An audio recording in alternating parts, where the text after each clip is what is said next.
All right, so we've got the game set up for the most parts. Walk us through what we're looking at here. Yeah, so you got game pieces, right? So you working with wizards, Okay. so you'll get this game piece. Yep. You're working with priests and healers, and you'll get this game piece, right? Okay. So the next question that I ask is, what's the current situation in your business? Do you have too many jobs, not enough candidates?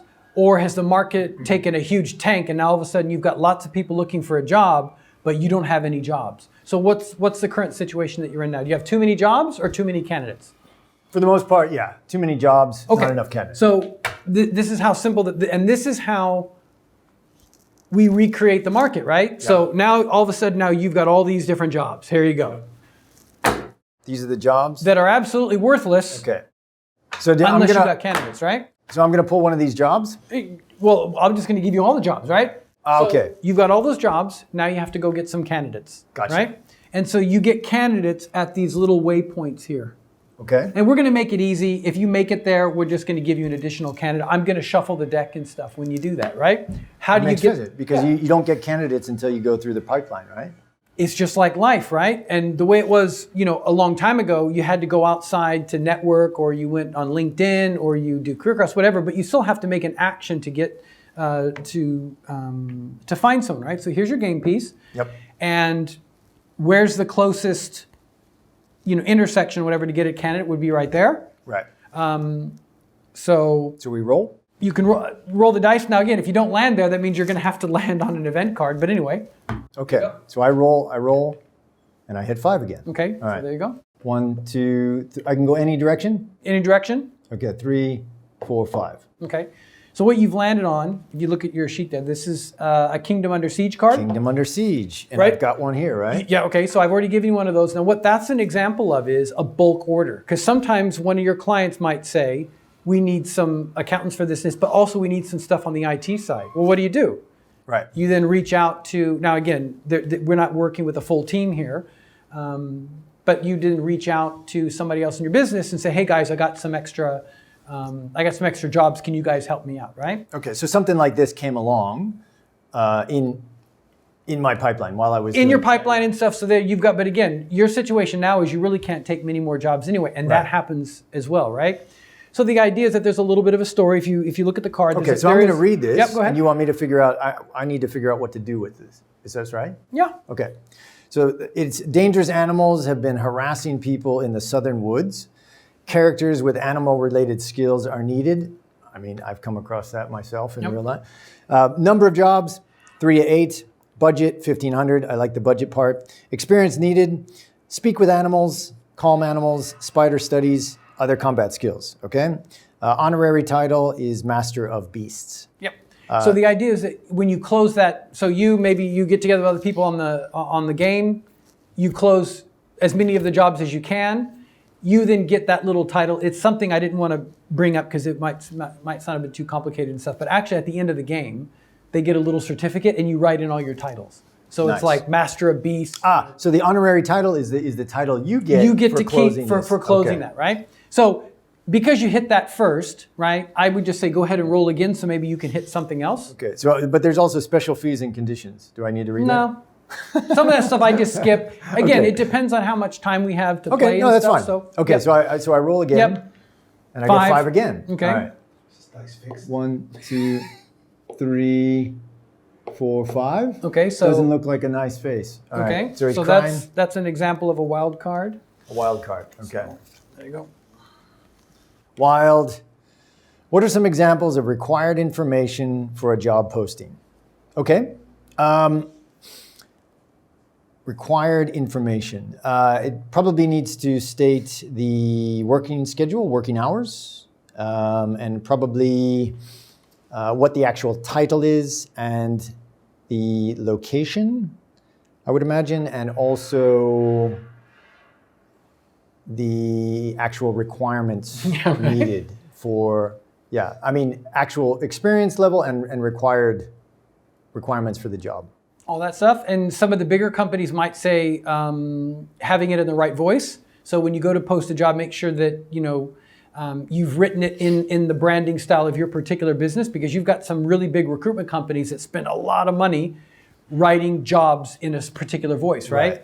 Another thing you might be told is don't put too much information in there. For example, certain programming languages, which there's only a couple of clients looking for people right now because you can quickly Google that by cutting and pasting it into the internet, right?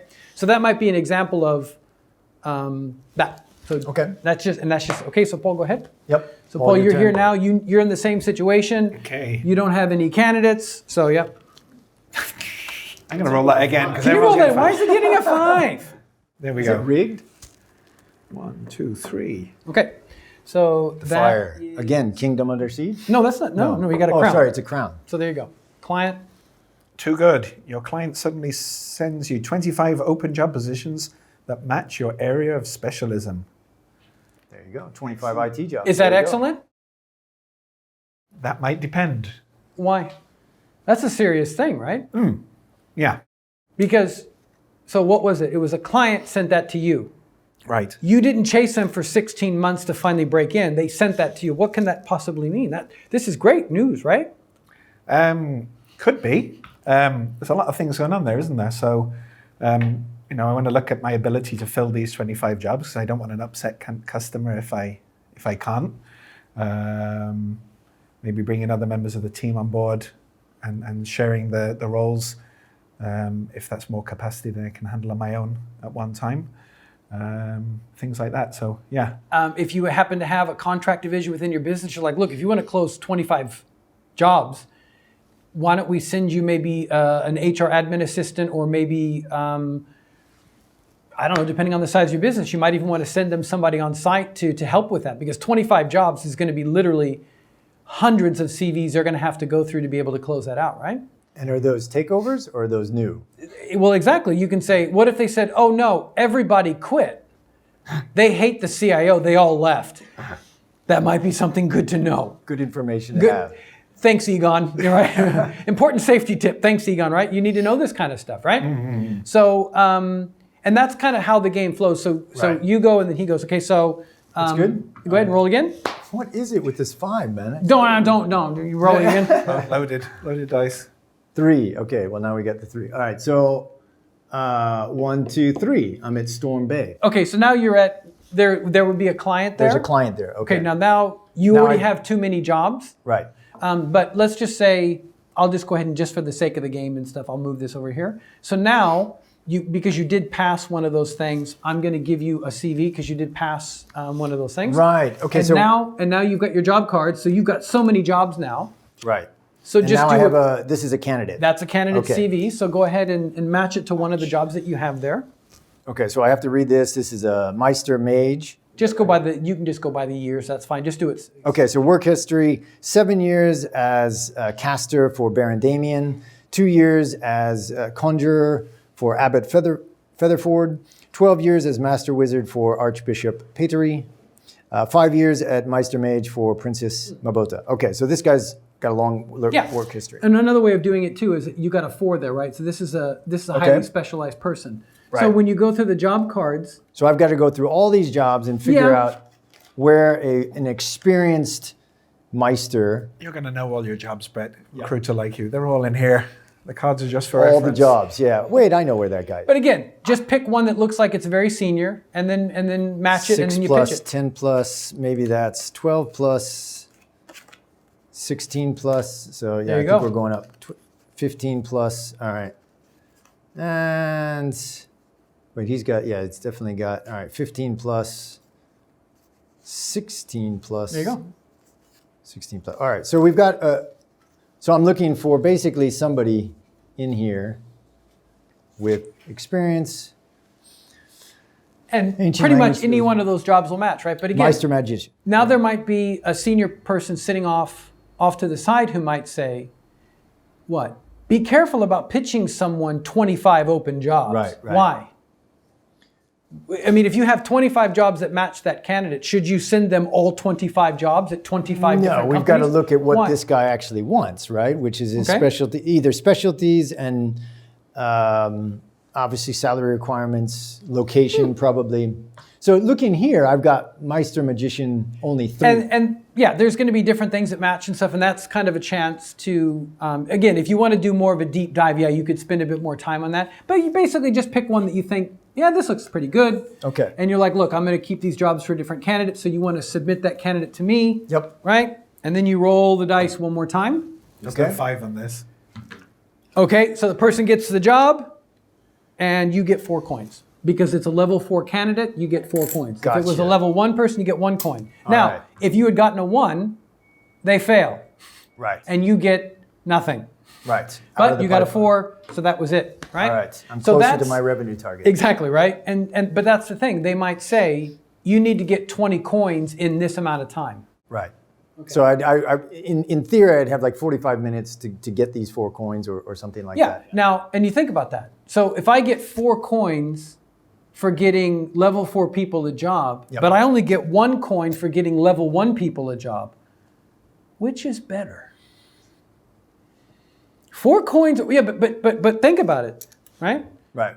Well, which one's easier to fill or which one's, Yep. yeah. And again, when we do the deep dive into the game, it's actually, I don't have so many of the level 4 CVs in the deck. So when Right. people are going around the board and they're like, hey, I just passed a waypoint, I get a candidate. I'm like, okay, there's lots more lower level people and stuff in the deck, but I just wanted to make it simple just for the sake of gameplay. Go ahead. You Roll. did very good, Paul.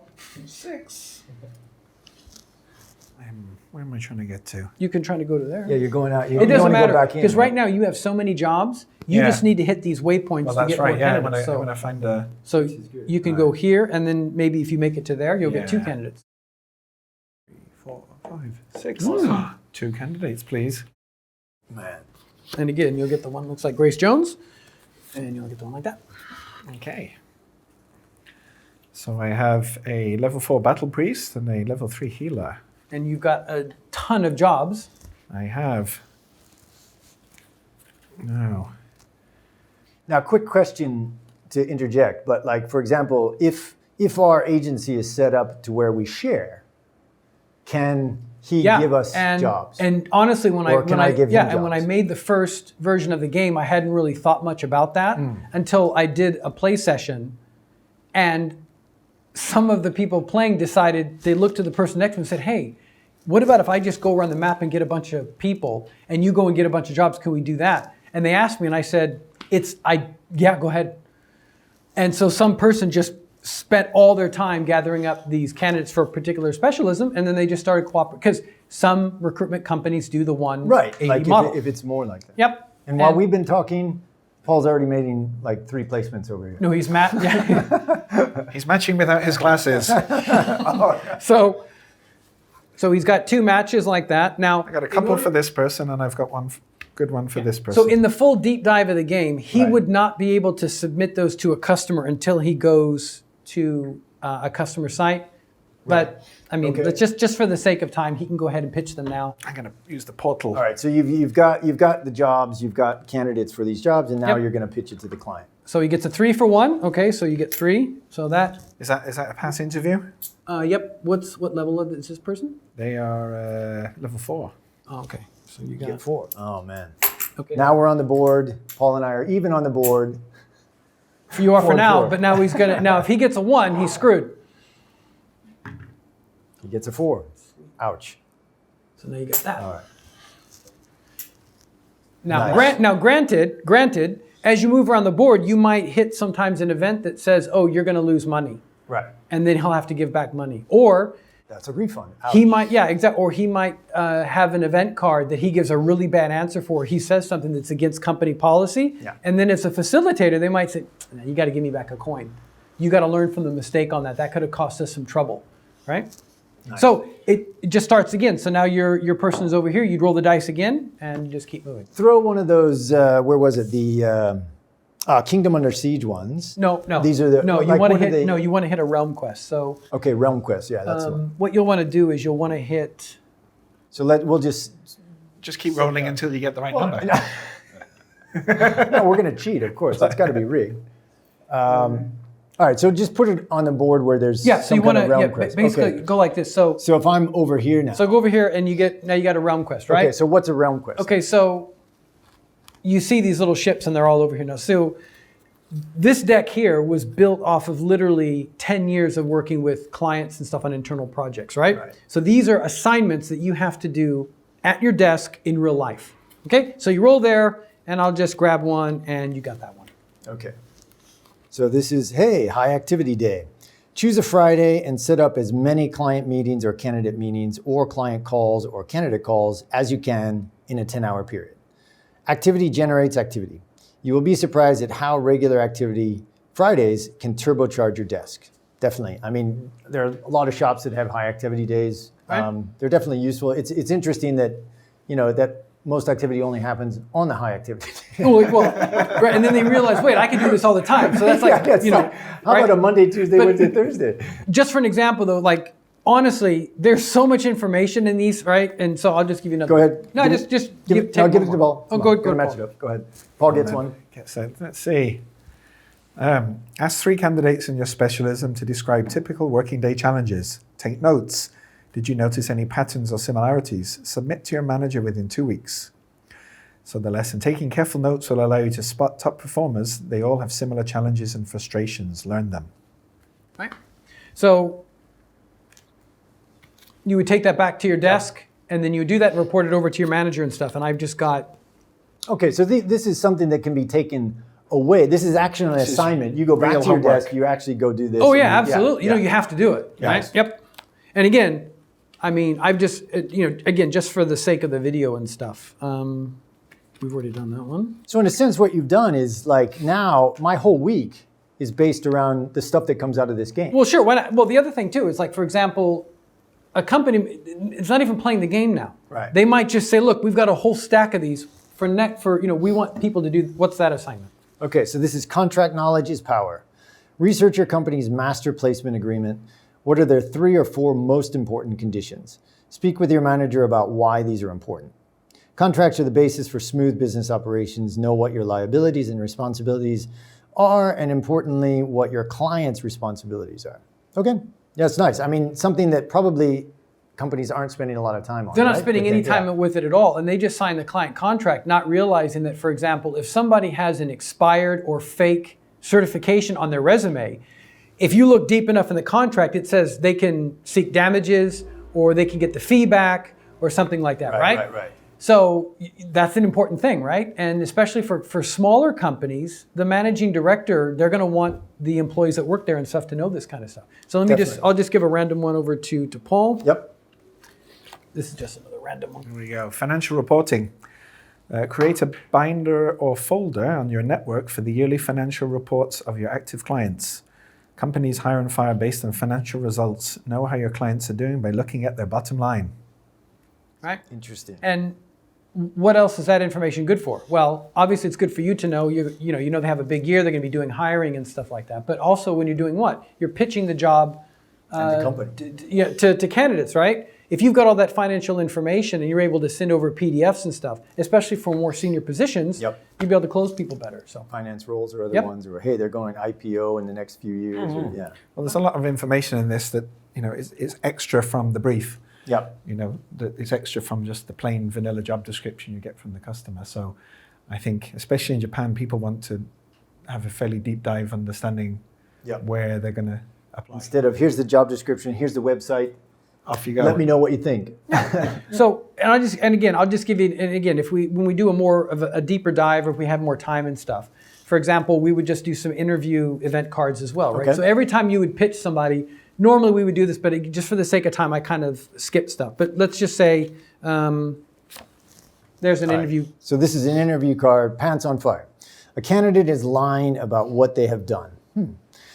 Because you checked before you know this because you checked before the interview. Okay, so you got, it's common, right? Like maybe on their resume, they said something, but a person that used to work for them, and you find that out.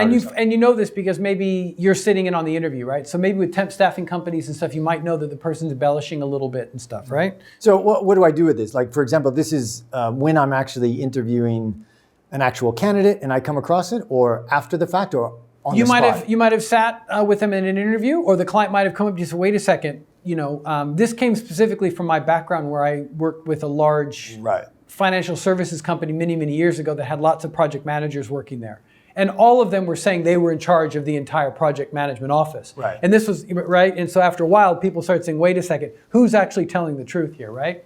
So that would be an example that you heard it, and you're like, look, you need to have a difficult conversation with that candidate, right? Right.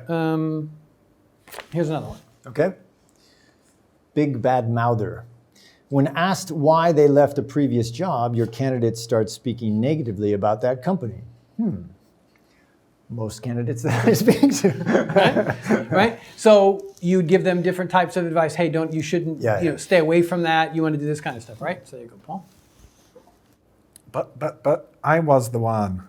During an interview, a candidate tells the client that they can't answer job-specific questions because they never received the job description, even though you know you sent it to them.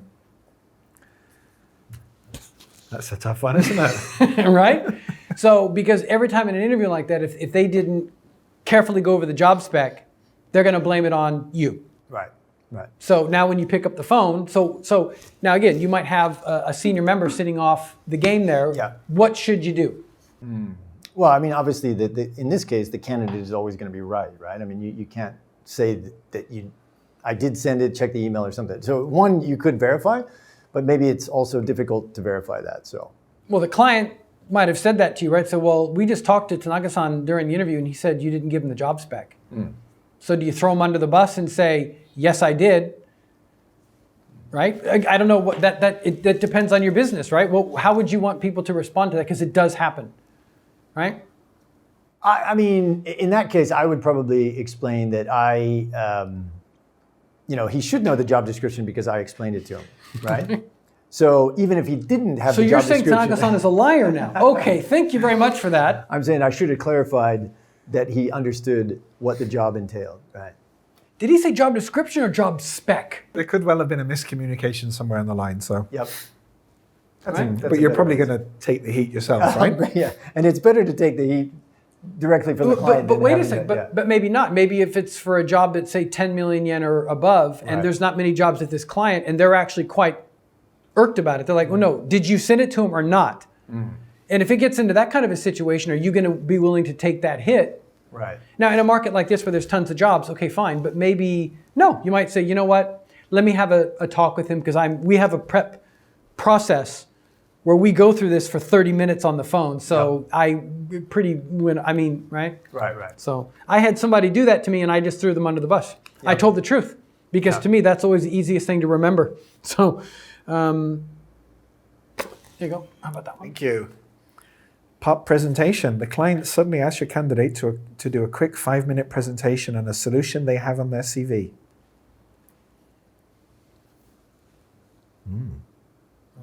So when you're prepping, again, now what might come up in that discussion is, do you prep candidates for that?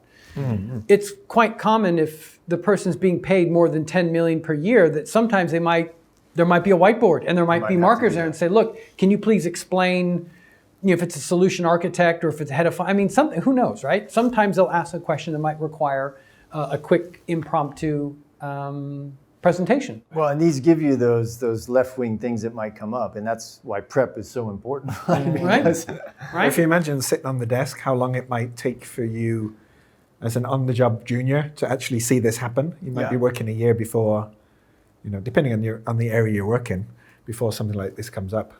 If you could have this in your first week of training, and you're a year ahead and so of when you're when you're doing your preparation with a senior candidate, you might say to them, just to let you know, this might actually come up. Now again, sometimes the clients will tell you exactly what the process is going to be, but sometimes they don't. So. Okay, so this is another interview question. You make sporting goods? The client asks the candidate to explain a little about what they do there. And the candidate replies, not really. Right? Now, this, again, comes from my direct experience. I won't say the name of the company. People who've been here long enough might have heard of it, but I'm not going to do it.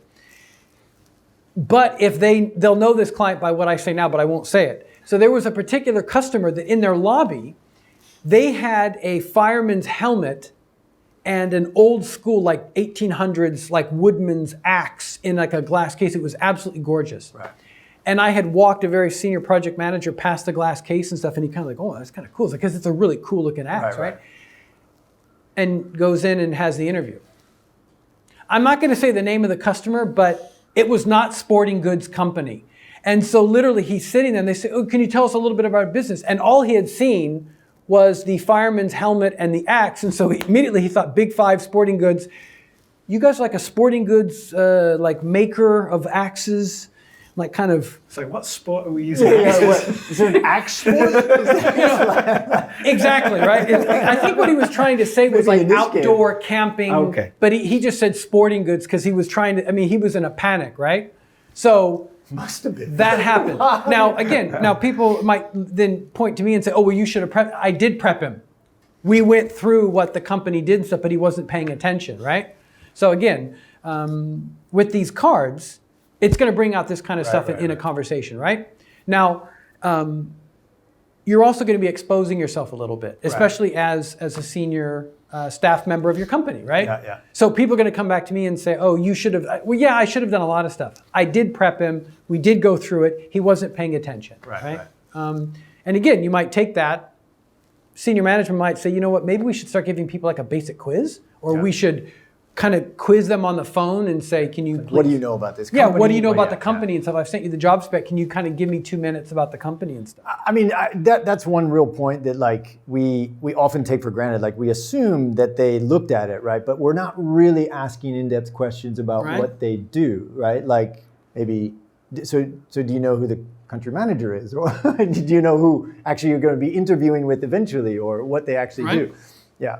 Like I said, I mean, if here's some examples of candidate cards. We've got stuff. What are some? What is another curve card that's kind of good? That because I like having these on there, right? I mean, I don't know which ones we're going to use yet, but like, is there? Well, I mean, you want to talk about candidates, right? So you might want to wipe those away. Okay. And then I don't want to mix these up here. And then we've got these here. here's a couple examples of candidate cards. All right, so we're looking at candidates, and all right.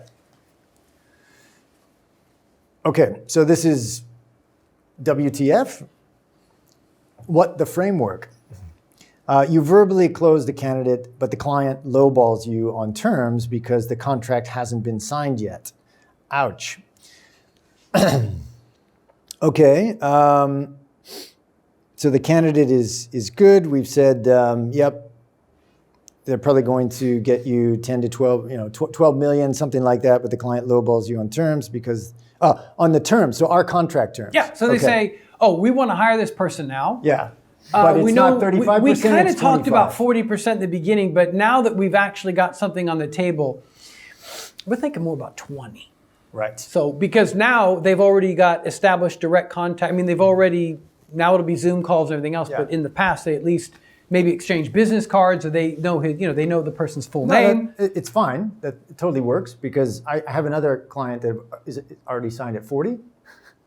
And I can send them to him. You got that? You got that? I mean, right? Who knows? Or they might reach out to the person over LinkedIn and say, hey, so-and-so is getting in the way of this deal now. Right. What do you want to do? And then they might just hire the person and then just throw you over 20%, right? Yep. So again, that might bring up something within your business where the managing director says, you can't go beyond the second interview until the terms and conditions are signed. Or, I mean, you see that a lot. Or you have to have it in the email. Yep. And you just say, no, I'm sorry, in order for us to go to final stage, or in order for us to go beyond second stage, you need to agree to these terms, right? But that does happen. I mean, not so much with Japanese companies, of course, but maybe with a new startup or a foreign company. They're not going to work with you unless you send them a candidate, and then all of a sudden they like them, and then there's no terms. Yeah. Okay. So all right, one for both. Okay. Yep. My friend said, your candidate tells you they have heard bad things about your client. Yeah, that happens. For me, it's just you want to address the concerns and understand what the concern is, and see, if it's valid and address it. Negative news is a lot more. Turn on the TV, you see the bad news, right? It's a lot easier to share negative things. I think you just want to kind of look at the situation and address it, and maybe that means talking to the customer and saying, listen, this person's heard X about your financials. What's the situation? And can we get them on the phone with you so you can explain the situation and work through it? Or you get out in front of it, and when you're pitching the job to them, you realize that if they just do a quick Google search, something's going to come up about, I don't know, some kind of a major hacking thing that happened, and these people are going to be in a whatever IT job. Like, oh, wait a second here, you just got nailed by the government because you lost $3 million people's customer information online, right? You just need to know this stuff in advance, right? Especially in Japan, where a lot of candidates are kind of risk averse and they're looking at stability. So if there's news about results, downsizing or other things like that you definitely want to address. Yeah, when it came to the downsizing thing, I had a company I was coaching and stuff with, and I heard somebody on the phone. It was absolutely brilliant. So I heard him on the phone, and he's like, no, they are downsized. They're finding lots of people, but you're not going to be in that group. You're the new group they're hiring in. Well, I mean, it does. I mean, because some companies go through that, right? I mean, you might be working with a really good client that is going through hard times, and they just laid off a bunch of people last year. They've got a bad name in the industry, but now, 6 months, 8 months later, they're picking up.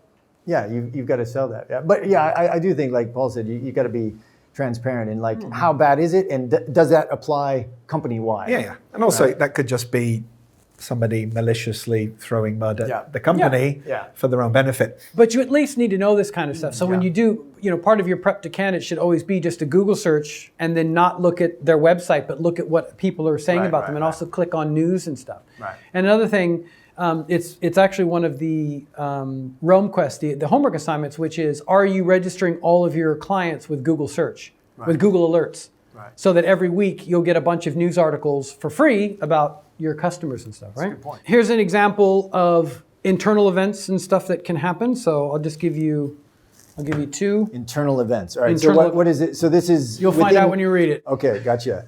Ouch. Reality Roll bites. with the punches. Okay, so this is an internal issue card. Yep. Reality bites. Your managers are not interested in the reality of your desk situation and keep calling you to update sheets. Okay.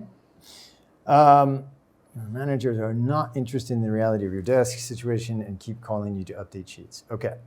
So they're not interested in what's going on with your desk. They just want you to update the KPIs Some and kind that of kind of stuff. KPI Yes, or it could be in the something database chasing or that, something else like that, right? Yeah. So how would you kind of give maybe a junior person, or maybe someone's a bit new to the company and stuff, some advice about you mean, so the supervisor is telling this junior person there, and that junior person just keep updating the sheets. I don't want to hear about what's going on with your desk. Right. I would advise them that maybe be honest with your sheet. I mean, if your activity is low, it's because something on your desk isn't right. Yeah, and you've got reasons for stuff, right? But that doesn't fit in the sheets. The sheets are all just a bunch of numbers, right? So one thing is, ask to sit aside with your manager, your supervisor, and say, no, I do think you need to listen to this. Yeah. Because the top 4 companies that I've been working at, they've all gone through whatever, right? And kind of demand that kind of stuff. Another thing might be to ask some of your coworkers that are also in the same team to be like, look, is there something going on now? Look, I've got all this stuff going on that he or she needs to know. Well, this is good. I mean, this is good for the manager side, because I've come across this, right, where I've been sitting the weekly meeting on your KPIs, and everything's an KPI activity, and they were like, okay, so tell me your numbers, right? And I mean, this was a real situation, right? And I was like, okay, how many CVs are you going to send out? I'll probably get 3 out. And they were like, yeah, but the minimum's 5. Mm-hmm. Yeah, I'm going to send 3. Mm-hmm. And again, that question is not coming up, right? Why don't you tell me what you want to hear? And then that's what I'll tell you. Okay, it's going to be 7. Is that better? Right? And he's like, yeah, but it's 5. No, but sometimes, but that's the thing, right? Sometimes they just don't care. They don't care about what's going on with your clients. You might have had a client go through some kind of crazy thing, or your main hiring manager called you up and said, look, all those jobs are on hold, right? So. No, but it does. I mean, I think that's something, just that card alone, where like, boom, like, yeah, maybe there's an issue, right? Like they're not hitting the numbers that they're supposed to be hitting. Yep. Should I be asking something about and that's why, one of the big things about all these cards is that, especially when you're trying to run a business, oftentimes you have to generalize from a specific. Yep. And so when you listen to someone's specific answer on one of the cards, you might say, is that the best they can do? Yeah. Right? So that's the other reason these cards are so important and stuff, is that it allows them to kind of take a deep dive into something very specific to find something else out. So let's give one to Paul. All right, one more. Yeah. Okay. And this is an internal, yeah. CRM, can't remember much. Your company CRM is a great tool, but it is very hard to use. that's fairly common as well, right? Depending on the company and the tooling. So, yeah, you're stuck. Get Vincherry. Call a rec to rec and move jobs. I mean, if this is my situation, I'd want to look at what am I trying to do that I can't do or that's difficult, and then if there's a workaround, can I bring in other tools? Can I talk to whoever's in charge of kind of in infrastructure, whatever you want to call it. The power user or the internal trainer. Because again, that card literally came up in one of the trainings we did just before the break. And one of the more senior people on the desk during the workshop said, no, you're doing it wrong. Yeah. And that's so they were the trying to way. say, we don't have that, or it doesn't. It's like, no, we do have that. You just need to go into this thing, but you don't ever show up to the training, so naturally you're complaining about not being able to use it, right? I just assumed I was the power user. Oh, exactly, right? No, but because there's no such thing as a perfect database, right? And I remember we had, at one agency, like they had a huge database, but it was so complicated that you had to do Boolean. Right. And only a handful of people in the company knew how to do Boolean, right? And probably not the ones that actually needed to find them, right? So yeah, that's a very valid question. Yeah. So again, it's just a lot of things like that. And again, we've gone on for about half an hour and stuff. We really haven't done very much. Now the idea is, you don't need to play the full version. Right.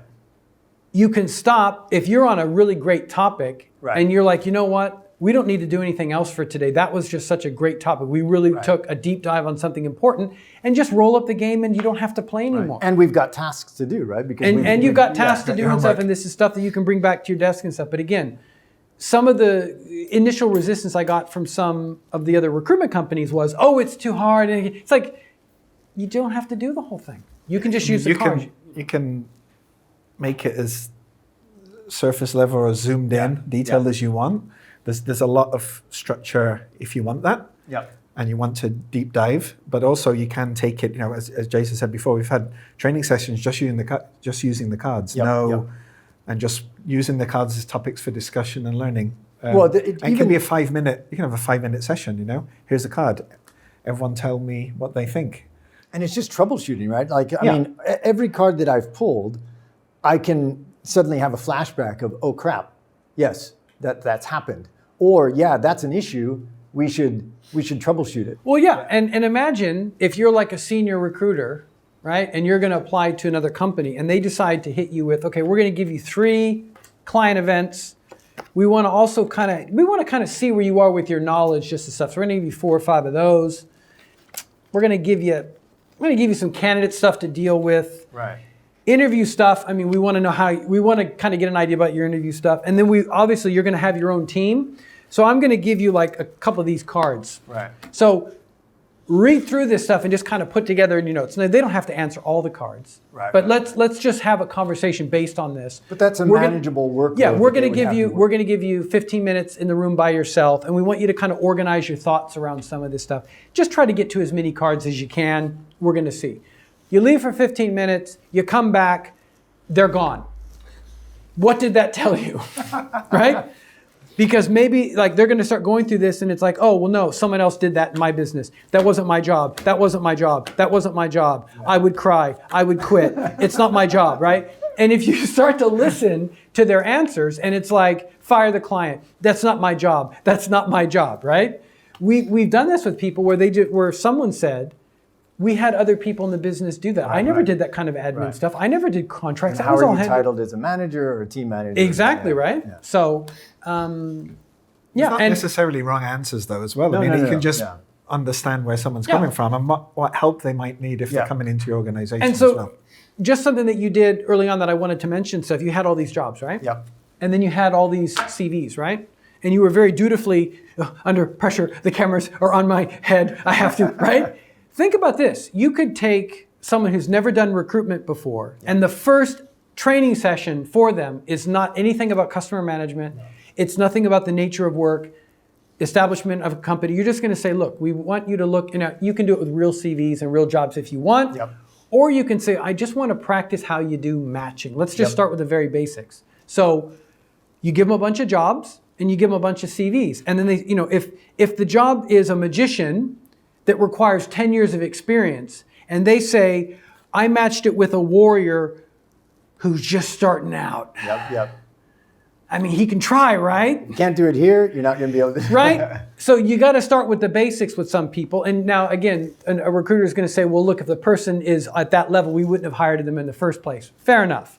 But you can have people match and they can do it really quick. Right. Or you can decide to use real CVs and stuff like that. But again, there's also privacy issues with CVs. Exactly. Well, that's the thing. I mean, this is a risk-free area where, like, you don't have to give somebody a potential hire. Well, just imagine that actual CVs yeah, but or again, something, right? we've had issues with some clients where they did a match party with real CVs and job specs, and they left it on the desk, and then the next group went in there to interview a candidate, and all these CVs were there on the table. Now, of course, it didn't, there was no warnings or anything like that, but it just looked really bad, right? It's like, look, I mean, it was like, date of birth and all that kind of stuff was on there, right? So.